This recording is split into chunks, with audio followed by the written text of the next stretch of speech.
ጀርመኖች የሙዚቃ ህዝብ ወይም ፒፕል ኦፍ ሚውዚክ ነን የሚል ልምድ አላቸው። የተበታተነችው ጀርመን እንደ ሀገር ስትቆም ሙዚቃና ስነ ጽሁፍ ምርኩዞቿ ነበሩ ማለት። በሙዚቃ ግፈኛው ሂትለር ሳይቀር አእላፋትን ለጥፋት አሰልፏል። በዚህ ኃይል አያሌዎችን ልብ አሸፍቷል። ኋላም አዲሲቱ አንዲት ጀርመን ስትወለድ ትንሣኤዋ በሙዚቃ ተበስሯል። ለዛሬው ታላቅ አውሮፓዊት ሀገር ሙዚቃ የታሪክ ምሰሶዋ ነበር። ደግሞም እንደነ ቤቶኖቨን በመሰሉ ታላላቅ ሙዚቀኞቿ ለዓለም ተርፋለች። በሩሲያ እንዲሁ ነው። ሙዚቃ ከስነ ጽሁፍ ደምቆ ባይናኝም ማሪና ፍሎሮቫ የተባለ ጸሐፊ እንደሚለው ሩሲያ በዓለም ደምቆ የሚሰማ የራሷ ስልት መፍጠር ችላለች። እንዲህ እያልን በየሀገሩ ብንዞር ይብዛ የሚነስም ሙዚቃን ያልተጠቀመበት ሀገር ማግኘት ይከብዳል። ልዩነቱ አንዳንዱ በረከቱ ገብቶት በትልቁ ተቋማት ደረጃ ተግቶበታል፣ ከራሱ አልፎ ዓለምን ተቆጣጥሮበታል። ሌላው በተቃራኒው ከጨዋታ ቆጥሮታል። ጥረቱ ከግለሰቦች መፍጨርጨር የዘለለ አልነበረም። ኢትዮጵያ አንዷ ምሳሌ ናት። ሙዚቃን እንደ ተቋም ብትጀምርም ፍጻሜዋ ግን እንደ ግለሰብ ነው። ትናንት በነ ክቡር ዘበኛ፣ ምድር ጦር፣ ፖሊስ ሰራዊት፣ የወታደር ቤቶች ከፍ ብሎ የነበረው የሙዚቃ ጉዞ ዛሬ ታሪክ ሆኖ ቀርቷል።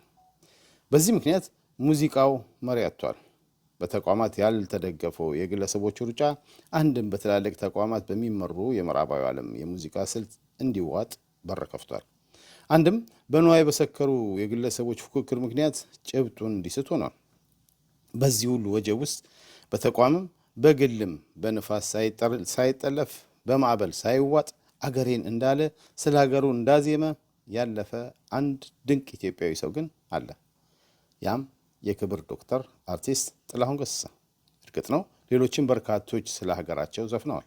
እርግጥ ነው ሌሎችም በርካቶች በወጀቡ ላለመጠለፍ ጥረዋል። እርግጥ ነው ሌሎች በርካቶች ከነዋይ ሀገራቸውን አስቀድመዋል። ያንን አልካድኩም። የኔ ጥያቄ ግን ጥላሁንን የሚስተካከል አለ ወይ ነው።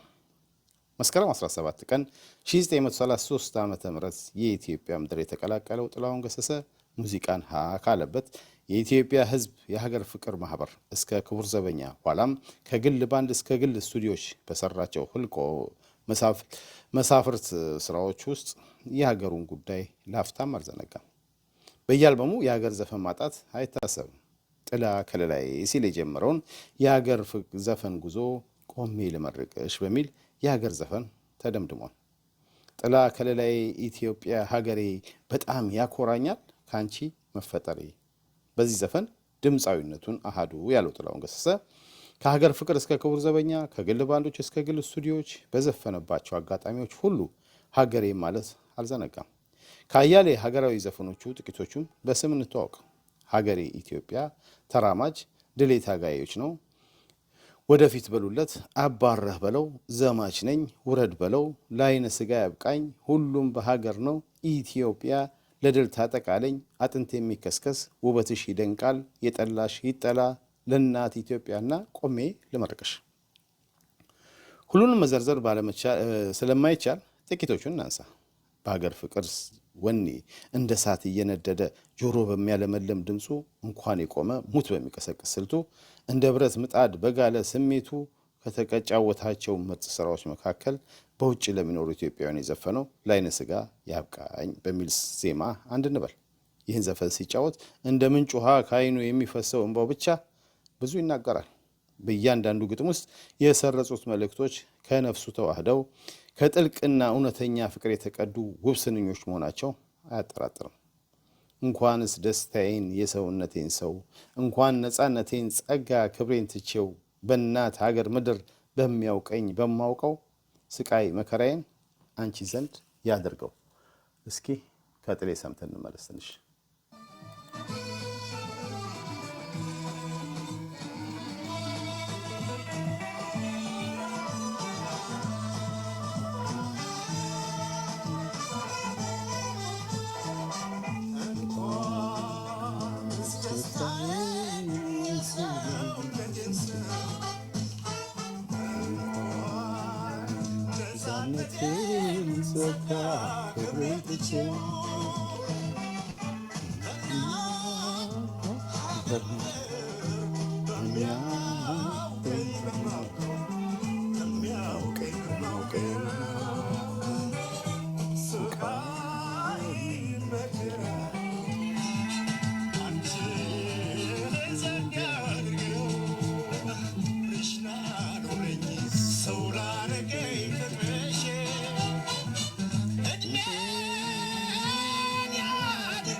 ሌላው ባነሳው እንግዲህ የምወደው በደርግ ዘመን የተጫወተው አጥንት የሚከስከስ የሚለው ዘፈኑ ነው። ይህ ዘፈን ታሪካዊ ነው። በደርግ ዘመን ሰራዊቱን ለመቀስቀስ ብዙ ተጠቅሞበታል። በተዘፈነበት መድረክ ሁሉ አያሌዎች በወኔ ተሞልተው ፎክረዋል።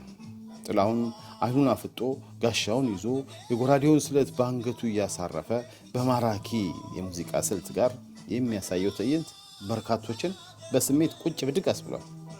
አጥንቴ የሚከስከስ ደሜ የሚፍሰስላት እንጂ ሀገሬን ከቶ አይደፍራትም ጠላት። የሻምበል አፈወርቅ ዮሐንስ የግጥም ሥራ የሆነው ውበትሽ ይደንቃል የሚለው ግሩም ዘፈን የጥላሁን ከውቅያኖስ የጠለቀ ድንቅ ብቃት ከምናይባቸው ሥራዎች መካከል ተጠቃሽ ነው። ይህ ዘፈን ጥላሁን በራሱ ዜማ እንደ ባህር ዳርቻ ከወዲያ ወዲህ እየተመላለሰ የተዝናናበት ብንለው የሚሻል ይመስለኛል። እንደ ልቡ በከፍታ በዝቅታ በሰማይ እንደሚበራ ሞራ ሲሻው ከዳመና በላይ እየመጠቀ ሲሻው ዝቅ ብሎ እየተንሳፈፈ የልቡን ደስታ ብቻ ተከትሎ የሚጋልበት የሙዚቃ አድማስ የሀገር ስሜት ቅኔ የእናት ምድር ውበት እንደ ማር ወለላ የሚቆረቆርበት ፍቅሬ ሆይ ልንገርሽ ምንም ይሁን ምንም እዚህ ቦታ ቀረሽ ቢሉኝን ያላምንም የልቤ ልግለጸው እውነት በሆነ ቃል ተፈጥሮሽ ፍጹም ነው ውበትሽ ይደንቃል። ከአይቤክስ ባንድ ጋር ግሩም ብቃት ጋር የተሰራው ይህ ዘፈን እውነትም የጥላሁን ገሰሰን ረቂቅ ችሎታ ያጎላ ነው። በዚህ ዘፈን ሀገር እንደ ሸማኔ ጥለት ይጠበባታል። ውበቷን ከአድማስ ወዲያ አሻግሮ ይሰቅለዋል። ክብሯን ከራስ ዳሽን ጫፍ እንደተሰቀለ ሰንደቅ ዓላማ በላቀ ግርማ ሞገስ ያውለበልበዋል። ጠላቶቿን ብን የሚያደርግ እርግማን ያወርድባቸዋል። ዛሬ በየጉባኤው እንደ ብሔራዊ መዝሙር ከፍ ባለ ሀገራዊ ስሜት የሚዘመረው ኢትዮጵያ የሚለው የቅርብ ዘመን ስራው እንዲሁ የሚዘነጋ አይደለም። በቴዎድሮስ መኮንን ቴዲ ማክ የተዋጣ ቀረም ቀማሬ የተከሸነው ይህ ዘፈን አሁንም የጥላሁንን ከፍታ ከሰገነት ሰገነት የሚያሻግር የስኬት ሰንሰለቱ ማሳያ ነው። ኢትዮጵያ ኢትዮጵያ ኢትዮጵያ የኛ መመኪያ። እስኪ ኢትዮጵያን እንስማትና እንመለስ።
ጥላሁን የሁሉ አባት በ1979 ዓ.ም ሐምሌ ወር ላይ የታተመ ትዝታ የተሰኘ መጽሔት የትዝታ ኮከብ በሚል አምድ ስር ስለ ጥላሁን ገሰሰ በርካታ የማህበረሰብ ክፍሎችን አነጋግሮ ነበር።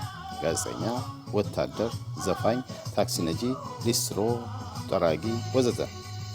በዚህ ቃለ መጠይቅ ሁሉም ስለ ጥላሁን ተናግሮ አይጠግብም። ሁሉም አባቴ ነው ባይ ነው። ሁሉም አድናቂው አመስጋኙ ነው። ጥላሁን ለዘፋኙ የሙያ አባት፣ ለሌላው መንፈስ አባት ሆኗል። በዘፈኖቹ ከልብ ያላቀረበው ጥላ ከላዬ የማይለው የለም። በቅርቡ ያጣነው አንጋፋው ድምፃዊ አለማየሁ እሸቴ ከተናጋሪዎቹ አንዱ ነበር። እንዲህ ይላል። አልቻልኩም የሚለውን የጥላሁን ገሰሰ ዘፈን የአማርኛ ዘፈን እንደወድ ያደረገኝ ይላል። ሌላኛው አንጋፋው ድምፃዊ ማህሙድ አህመድ በበኩሉ የድምፅ አወጣጥን ያስተማረኝ ጥላሁን ገሰሰ ነው ይላል። የምድር ጦሩ ተወዳጅ ድምፃዊ ታምራት ሞላ ዘወትር ወደ መኝታዬ ከመሄድ በፊት አንድ የጥላሁን ገሰሰን ዘፈን መስማት አለብኝ በማለት መስክሯል። እንዲህም ይብዛ የሚነስም በኢትዮጵያ ዘመናዊ የሙዚቃ ታሪክ ውስጥ ጥላሁንን ያልተመረኮዘ ድምፃዊ ማግኘት አስቸጋሪ ይመስለኛል። በእኔ እይታ ጥላሁን ገሰሰ በተጫወታቸው እጅግ በርካታ ዘፈኖች፣ ባነሳቸው አያሌ ርዕሰ ጉዳዮች፣ ከምንም በላይ ስለ ሀገር ባቀነቀናቸው ልዩ ልዩ ዜማዎቹ የብዙዎች አባት መሆን ብቻ ሳይሆን የሀገር ትርክት ንድፈ ሀሳብን በራሱ መንገድ መገንባት የቻለ ጭምር ይመስለኛል። በሀገር ውስጥ ሀገር የፈጠረ፣ በታሪክ ውስጥ ታሪክ የገነባ፣ ነባሩ ከአሁኑ ያስተሳሰረ ዋልታና ማገር። የጥላሁን ሀገር በዘፈኖች ውስጥ ተስላለች፣ በግጥሞች ውስጥ ተቀርጻለች። ያቺን ውብና ጠንካራ ሀገር፣ ያቺን ኩሩና ጀግና ሀገር፣ ያቺን ነፃ ፍቅር ሀገር በጥላሁን ዘፈን ውስጥ ግዝፈት ተነስታ በግልጽ እናያታለን። ከፍ ብላ እንደ ሰንደቅ። አዎ በእርግጥ ለካ የኢትዮጵያ መልክ ይህ ነውና እንላለን። ያኔ በማለዳ ገና በወጣትነቱ ጥላ ከለላዬ ያላትን ሀገር በጥላዋ ተከልሎ ክፉ ደጉን ታዝቦ ሁሉንም ነገር አይቼዋለሁ ብሎ አመሻሹ ላይ ይመርቃታል። በአባቶች ወግና ባህል ውጪ መጪ ዘመኗን ይባርካል።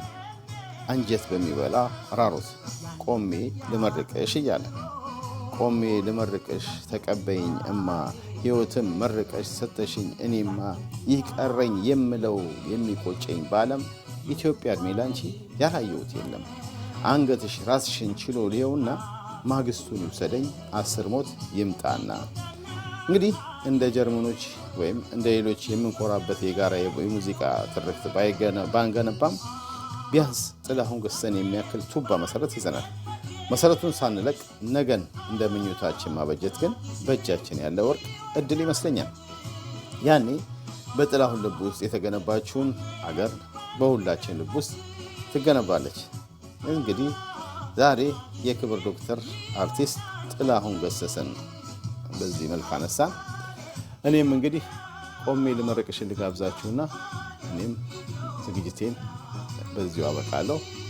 ስላዳመጣችሁኝ አመሰግናለሁ። ክበሩልኝ።